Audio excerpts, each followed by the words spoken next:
কক্সবাজার উপকূলে ৩ নম্বর সতর্ক সংকেত নামিয়ে ফেলতে বলা হলেও এখনও উত্তাল রয়েছে সাগর। জোয়ারের পানি স্বাভাবিকের চেয়ে ৩ থেকে ৪ ফুট উচ্চতায় প্রবাহিত হচ্ছে। জোয়ারে ঢেউয়ের আঘাতে কক্সবাজার সমুদ্র সৈকতের শতাধিক ঝাউগাছ উপড়ে পড়েছে। বালিয়াড়ির ভাঙন আরও তীব্র হয়েছে, ঝুঁকিতে পড়েছে মেরিন ড্রাইভ। এরই মধ্যে ৩টি অংশে দেখা দিয়েছে ভাঙন। এদিকে সাগর উত্তাল থাকায় প্লাবিত হয়েছে সেন্ট মার্টিনের নিম্নাঞ্চল। টেকনাফ সেন্ট মার্টিন নৌ রুটে বন্ধ রয়েছে নৌযান চলাচল। আগামী কয়েকদিন ভারী থেকে মাঝারি বৃষ্টিপাত থাকতে পারে বলে জানিয়েছে আবহাওয়া অফিস। এদিকে টানা বৃষ্টিতে চট্টগ্রাম নগরীর বিভিন্ন জায়গায় জলাবদ্ধতার সৃষ্টি হয়েছে। এতে নগরের কাতালগঞ্জ, ওয়াসা, জিইসি সহ বেশ কিছু এলাকায় দুর্ভোগে স্থানীয়রা। গাড়ি চালাইতে কষ্ট, মানুষ চলাচল করতে পারছে না। মানে কাতালগঞ্জে আছে, কাতালগঞ্জে এই রোড আছে, পরের রোড আছে, পরের রোডে নাই। এখানে থাকাকালীন আমি দেখতেছি যে আমাদের এলাকায় ড্রেনেজে ময়লা পর্যাপ্ত পরিমাণ জমে থাকে। আর নিয়ারিকা ভবনে তো আমরা পানি নিতে আমাদের একটু পানি উঠে। এই মুহূর্তে কক্সবাজারের মেরিন ড্রাইভে আছেন সহকর্মী সুজাউদ্দিন রুবেল, সরাসরি যাচ্ছি তার কাছে।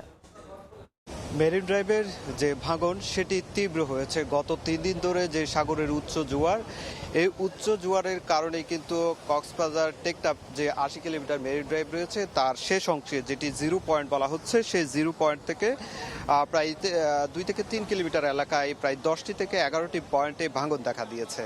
আমরা লক্ষ্য করছি ভাঙনের কারণে এখানে যান চলাচল বন্ধ করে দেওয়া হয়েছে। তবে এই যে সড়কের যে কাজ সেটি আসলে তত্ত্বাবধান করছে সেনাবাহিনীর, বাস্তবায়ন করছে।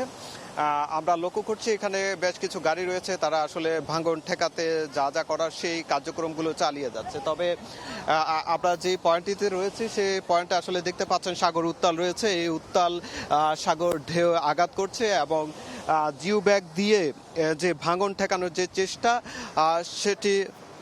সেটিও কিন্তু রক্ষা করতে পারছে না। আমরা এখানে লক্ষ্য করছি বিপুল সংখ্যক পর্যটক এই উত্তাল ঢেউয়ের মাঝেও কিন্তু টেকনাফের দিকে ছুটে এসেছেন এবং ছুটে এসে তারা 0 পয়েন্টের দিকে যেতে চাচ্ছেন।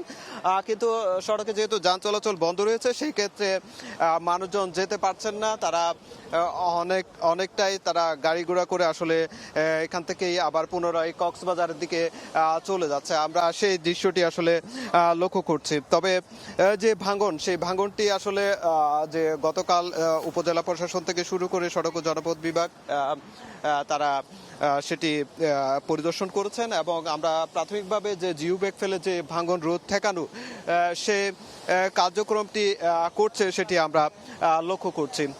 তবে এই যে টেকনাফ নয়, যেহেতু উচ্চ জোয়ার চলছে, সেক্ষেত্রে সেন্ট মার্টিন দ্বীপও কিন্তু উচ্চ জোয়ারের কারণে নিম্নাঞ্চল প্লাবিত হয়েছে। সেখানকার মানুষ কিছুটা দুর্ভোগ পোহাচ্ছেন, সেই বিষয়টি বলা হয়েছে।